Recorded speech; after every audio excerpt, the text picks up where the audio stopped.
भगवान बाबा हनुमान जी को प्रणाम, महान त्यागी बाबा जमदेव जी को प्रणाम। परमात्मा आहे भगवत प्राप्तीकरिता निष्काम कर्मयोग साधण्याकरिता बाबांनी 4 तत्व दिलेले आहे। बाबा जमदेवजींनी एका भगवंताची जी प्राप्ती केली, ज्या पद्धतीने बाबांनी स्वतः केली, तोच मार्ग तोच रस्ता बाबा जमदेवजींनी जगाला दिला। सर्व दुःखी कष्टी मानवाला सांगितला की दुःखातून मुक्त व्हायचं असेल, सुखाचा रस्ता जर पाहिजे असेल, जीवनामध्ये जे काही दुःख असेल तर त्या दुःखाचा रस्ता म्हणजे 4 तत्व। परंतु ह्या 4 तत्वामध्ये 2 गोष्टी खूप महत्त्वाच्या। कारण बाबांनी सांगितलं की या दुःखाचं कारण म्हणजे आपला अहंकार, आणि या अहंकारातून जर मुक्त व्हायचं असेल तर आपल्या जवळ भगवंत असणं खूप आवश्यक आहे। भगवंत आपला आणि आपण भगवंताचं हे एक होणं खूप आवश्यक आहे। म्हणून 4 तत्वे भगवंताच्या प्राप्तीसाठी आहेत। आणि मग ही भगवंताची प्राप्ती सतत म्हणजे 24 तास टिकवून ठेवण्यासाठी, भगवंताला 24 तास आपल्यासोबत ठेवण्यासाठी बाबांनी कोणता कर्म करायचा, तर बाबांनी निष्काम कर्मयोग सांगितलेला आहे। तर निष्काम कर्मयोग साधण्यासाठी आणि भगवंताची प्राप्ती करण्यासाठी हे 4 तत्व आहेत। तर हे जे 4 तत्व आहेत त्यापैकी 2 तत्व हे आपल्याला परमेश्वराला द्यायचं आहे। आणि परमेश्वराला जेव्हा आपण देऊ तेव्हा भगवंताची प्राप्ती पण होईल आणि निष्काम कर्मयोग पण साधेल। तर भगवंताची प्राप्तीसाठी 2 तत्व म्हणजे परमात्मा एक आणि मर्याजी भगवत नाम। आणि निष्काम कर्मयोग म्हणजे काय, तर निष्काम कर्मयोग म्हणजे प्रत्येक कर्म करत असताना त्या परमेश्वराला समोर ठेवून जे कार्य केलं जाते ते निष्काम कर्मयोग। ही निष्काम सेवा म्हणत नाही, मी म्हणतो आहे निष्काम कर्मयोग।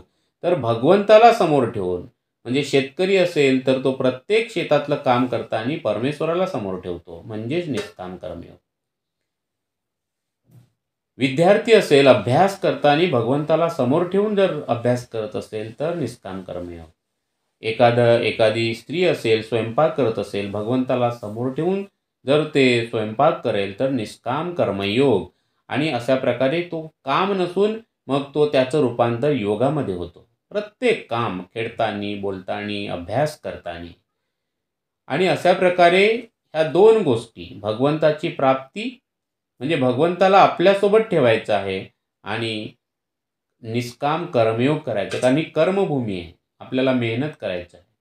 आणि म्हणून पहिला तत्व आहे परमात्मा एक। परमात्मा एक या जगामध्ये ती अफाट शक्ती ज्या बाबा जमदेवजींनी पाहिलेलं आहे ती प्रत्येक नरनारीमध्ये पाहिलेली आहे। आणि ती कुठं पाहिली, तर आत्म्यामध्ये पाहिला। त्या अफाट शक्तीला, दैवी शक्तीला बाबांनी आत्म्यामध्ये बघितलं। आणि पहिले बाबांनी स्वतःच्या आत्म्यातून जो आवाज आला तो आवाज ऐकला। स्वतःच्या कानी, बाबांच्या कानी ते शब्द पडले आणि परमेश्वराने बाबाला जो परिचय दिला ते शब्द बाबांनी कानाने ऐकलं। कोणी भगवान असा आकारात येऊन दिसला नाही, परंतु आत्म्यातून जे शब्द बाबाच्या कानी पडले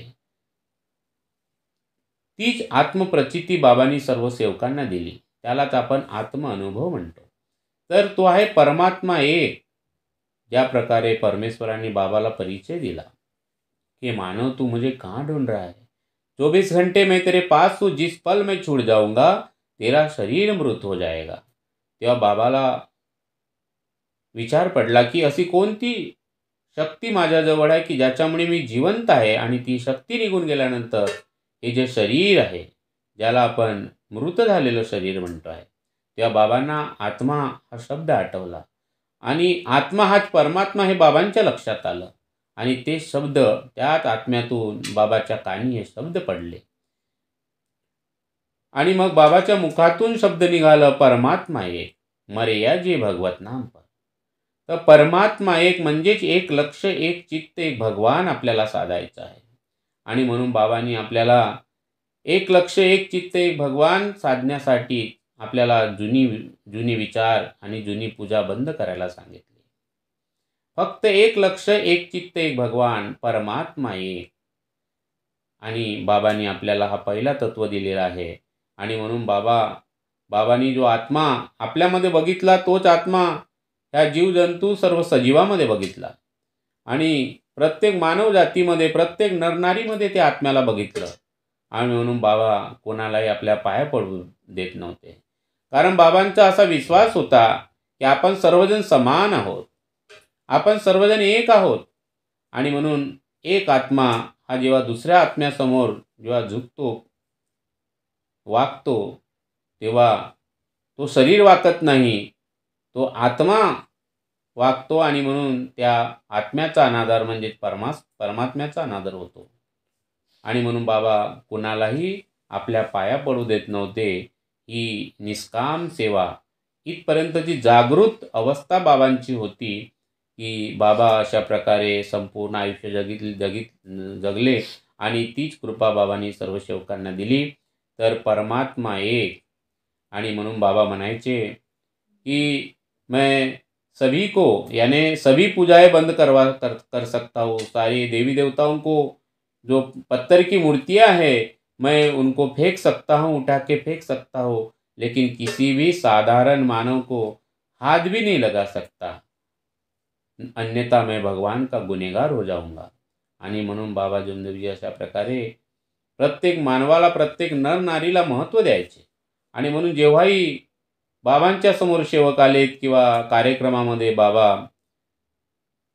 मार्गदर्शनाला सुरुवात करण्या अगोदर किंवा प्रणाम करण्या अगोदर बाबाच्या मुखकमलातून शब्द निघायचे की भगवत कृपा खडी है, सब सेवक प्रणाम करे. तर बाबा जमदेवजी बसलेल्या सेवकांमध्ये भगवान पाहायचे आणि त्या भगवंताला प्रणाम करायचे. आणि हाच आहे परमात्मा एक. दुसरा तत्व आहे मरेया जिये भगवत नाम पर. हाही तत्व सुद्धा आपण परमेश्वराला दिलेला आहे. मरेया जिये भगवत नाम पर. मेलो तरी चालेल पण एक भगवान, एक परमेश्वर. आणि जीवन जगताना सुद्धा परमात्मा, कारण आपल्याला निष्काम कर्मयोग सुद्धा साधायचा आहे. म्हणून मरेया जिये भगवत नाम पर.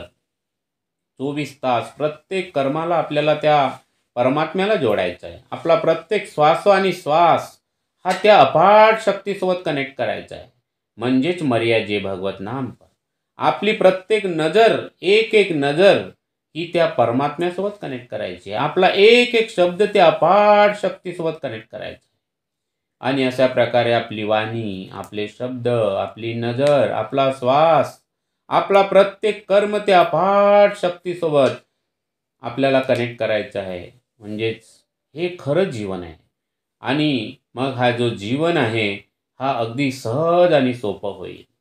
एका पलमध्ये, एका सेकंदात दुःख दूर होतील, एका सेकंदात. आणि हाच आत्मानुभव प्रत्येक सेवकाला आलेला आहे. पण आता प्रत्येक सेवक हा किती दिवसासाठी मेलेला आहे त्याचं त्याला माहिती आहे, किंवा तो किती जागृत झालेला आहे ह्या दोन तत्वासाठी हे प्रत्येकाला माहिती आहे. आणि हे अवलंबून आहे की त्याचा मी हा कसा आहे, मी कसा मेलेला आहे, त्याचा अहंकार किती लुप्त झालेला, अहंकार किती नष्ट झालेला आहे.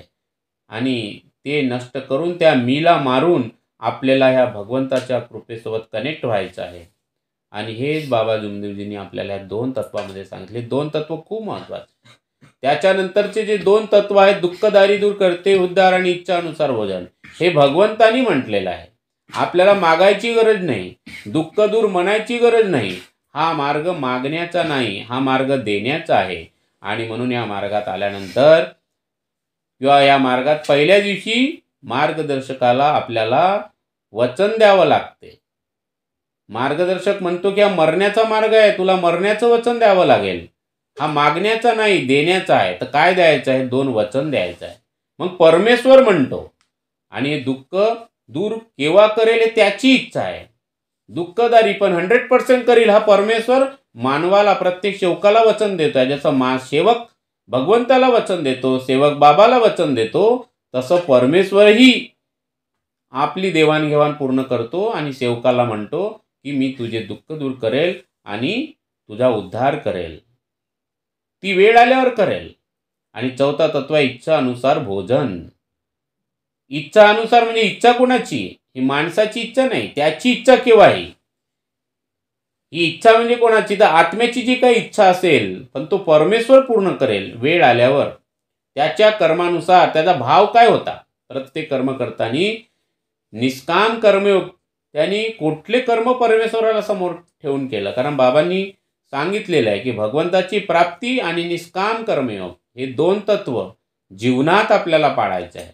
आणि म्हणून मरेपर्यंत आत्म्यात हे दोन तत्व आपल्याला लिहायचं आहे. आणि त्यानंतर परमेश्वर आपल्याला हे दोन तत्व देतो, दुःखदारी दूर करते उद्धार आणि इच्छानुसार भोजन. म्हणून या चार तत्व हा या मार्गाचा आधारस्तंभ आहे. ह्या चार तत्वावरतीच ही अपार शक्ती टिकून आहे. आणि म्हणून ह्या मार्गाची उत्पत्ती जी ह्या चार तत्वातून झाली. ह्या मार्गाची जी जागृती आहे ह्या चार तत्वावर आहे. ह्या मार्गाची जी संगती आहे परमेश्वरी कृपेची संगत, परमेश्वरी कृपेची जी ही जागृत कृपा आहे, याचा लाभ त्या सेवकाला होतो ज्याच्याजवळ हे दोन तत्व आहे. मजबूत घट्ट पकडून जो सेवक ह्या शक्तीला आहे आणि तो आत्माच परमात्मा आणि परमात्म्याची अपार शक्ती ज्या सेवकासोबत आहे, अशा प्रकारची ही अफाट कृपा आपल्याला आपल्याजवळ टिकवून ठेवायची आहे. आणि आपल्या सर्वांना या चार तत्वांना जगायचं आहे, पाठांतर करायचं नाही. याचा अर्थ जरी पाठांतर झाला नाही तरी चालेल, पण हा भाव निर्माण झाला पाहिजे की माझा आत्मा म्हणजेच परमात्मा. माझा प्रत्येक क्षण मरे या जे भगवत नाम पर या तत्वानुसार एक लक्ष एक चित्त ये भगवान, अशा प्रकारचं जीवन आपल्याला जगायचं आहे. आणि हा भाव खूप महत्त्वाचा आहे, कारण परमेश्वर भाव बघतोय.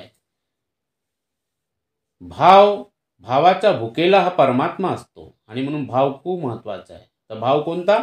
परमात्मा एक मर्या जे भगवत नाम पर, मर्या जे भगवत नाम पर, परमात्मा एक आणि मर्या जे भगवत नाम. तर हे दोन तत्व आणि त्यानंतर भगवंतांनी दिलेले आपल्याला दोन तत्व याची सांगड म्हणजेच हे जीवन आहे.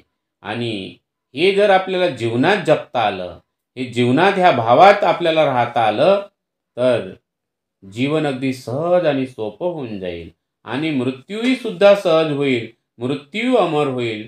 आणि हाच अमृत आपल्याला ह्या जीवनात उघड्या डोळ्यांनी बघायचा आहे.